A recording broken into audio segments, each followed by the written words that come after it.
Assalamualaikum warahmatullahi wabarakatuh. Kawan baik semua, apa kabar? Salam sejahtera untuk kawan baik semua. Salam menjernihkan pikiran dan menebar kebaikan. Kawan baik, pasca 14 Februari dinamika sedemikian cepat. Salah satu spekulasi politik yang beredar luas, apakah koalisi perubahan retak dan akan menyeberang. Salah satu partai yang dianggap dan diduga akan menyeberang dari koalisi perubahan ke koalisi Indonesia Maju atau bergabung dengan yang menang di dalam quick count, yaitu Prabowo Gibran, dan di belakangnya ada Jokowi, adalah Partai Kebangkitan Bangsa. Partai Kebangkitan Bangsa ini banyak diduga oleh sebagian masyarakat ia akan bergabung dengan Prabowo Gibran dan Jokowi. Walaupun ya beberapa hari yang lalu Caimin itu solid berada tetap di koalisi perubahan, bahkan juga ikut mendukung apa yang menjadi hak angket. Apabila benar ya bahwa Caimin konsisten di jalur koalisi perubahan, maka masuk kepada spekulasi yang berikutnya bahwa apabila Caimin tidak mau bergabung atau PKB tidak mau bergabung, maka Caimin akan diganggu, akan bahkan lebih ekstrim lagi bahasanya itu akan dikudeta, akan diambil kepemimpinannya. Terlebih ya beberapa orang yang juga sepertinya memiliki jarak yang jauh dengan Caimin atau pernah konflik, bahkan di Pilpres kali ini juga berbeda pendapat, seperti misalkan Menteri Agama ya, kemudian Caipul ya, Saifullah Yusuf yang juga Sekjen PBNU, itu nampak sekali berbeda ya sikap terkait dengan Pilpres, bahkan mulai mengkritisi sosok Caimin maupun kepemimpinan di PKB.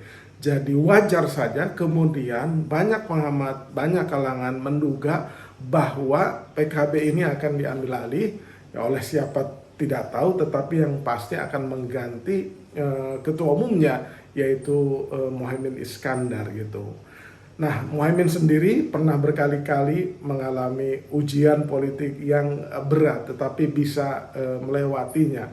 Nah, pertanyaannya kalau mau memang dikudeta atau mau diambil alih, kan itu harus harus ada cara ya, siapa misalkan yang akan diunggulkan menjadi ketua umum PKB-nya untuk mengganti dan mengkudeta Caimin. Kemudian dukungan dari DPW PKB tingkat provinsi dan kabupaten kota itu apakah ada ya, apakah misalkan ada namanya muktamar luar biasa PKB gitu yang kemudian didukung oleh kurang lebih 2/3 gitu, dan pasti akan mendapatkan perlawanan dari Caimin sendiri dan seluruh jajarannya yang saat ini sepertinya akan solid, dan semakin solid, semakin kuat, semakin internal PKB ini kokoh. Kenapa? Karena kepemimpinan Caimin di Pilpres kali ini itu mampu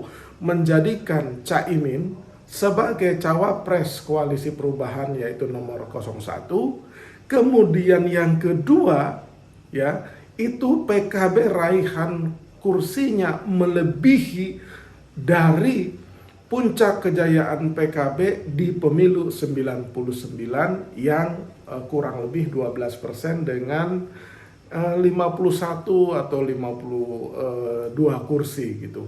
Artinya kepemimpinan Caimin itu ya faktanya itu berhasil dalam menaikkan daya tawar PKB sehingga memperoleh kursi yang lebih banyak. Berdasarkan quick count itu perolehan PKB kan melejit di atas partai-partai yang lain, bahkan masuk ke 4 besar gitu. 4 besar ini kata Pak Cuncun ya, Direktur Pemenangan Legislatif apa istilahnya kemarin itu, Pak Cuncun Samsur Rijal itu dari Jawa Barat, diperkirakan PKB itu raihan kursinya dari 58 menjadi 81.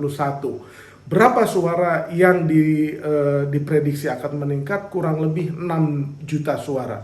Jadi kenaikannya itu kurang lebih 23-an kursi itu. Dari 58 kursi di tahun 2019 ya, yang prosentasenya adalah 9,69% menjadi 81 kursi ya. Kemudian raihan suaranya itu 6 juta suara. Nah, apabila melihat performa dan kinerja Caimin dalam memimpin PKB, tidak bisa terbantahkan bahwa Caiminlah yang bisa mendongkrak popularitas dan peningkatan raihan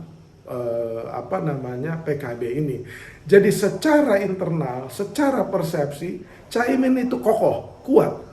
Jadi siapapun yang akan mengambil alih PKB itu harus berhitung ulang.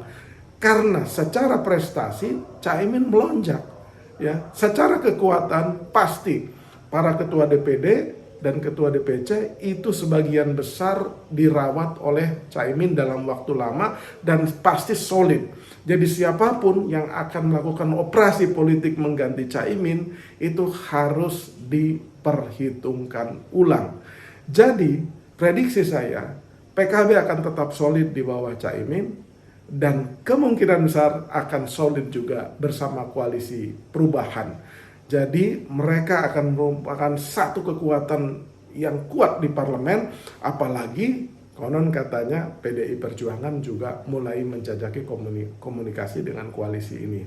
Jadi kembali ke pertanyaan apakah PKB akan diacak-acak, akan diganti ketua umumnya, akan dirayu, digoda, ya kemungkinan besar itu kemungkinannya itu semakin kecil, kawan baik semua. Demikian kawan baik, dan selamat untuk PKB yang perolehan suaranya meningkat pesat maupun perolehan kursinya kemungkinan besar akan meningkat pesat. Terima kasih.